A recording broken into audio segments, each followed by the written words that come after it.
各位观众，晚上好。晚上好。晚上好。晚上好。晚上好。 The Chinese government has one of the most extensive propaganda networks in the world inside the country, but it also aggressively works to influence how it's perceived outside its borders. Good morning, President Xi! China has invested billions into bolstering its image abroad. Its state-run news outlets push out messages in English around the clock. You're watching CGTN. Live in Beijing from my room. Washington, D.C. And its diplomats have flocked to Twitter in the last year.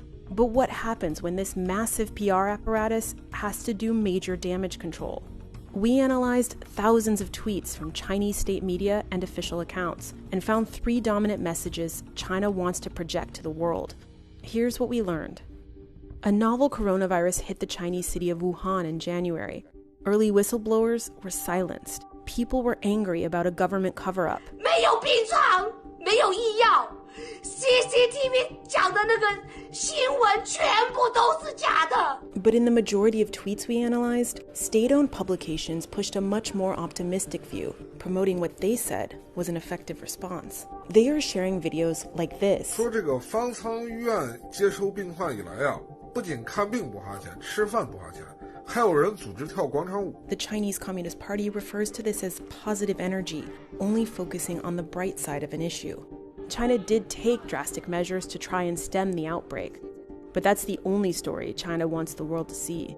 And state media is eager to run praise from foreign experts to back up China's successes. It's a remarkable response that's being organized in China to contain the virus. One tweet from state media that did reveal Chinese citizens' discontent, 全部都是假的。 it was quickly deleted.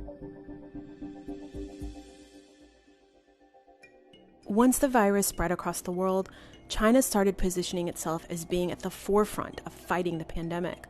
It presented itself as a partner, a grateful recipient, and more recently, a selfless leader, highlighting large donations from Chinese companies and the government.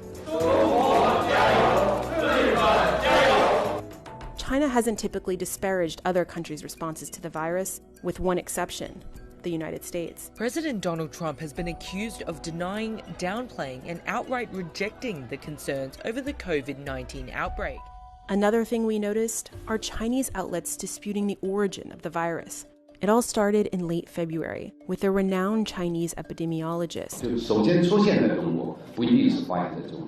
Around the same time, the CDC reported the first case in the United States with an unknown origin. A screenshot of the announcement, incorrectly translated in Chinese, began to trend online and was untouched by Chinese government censors.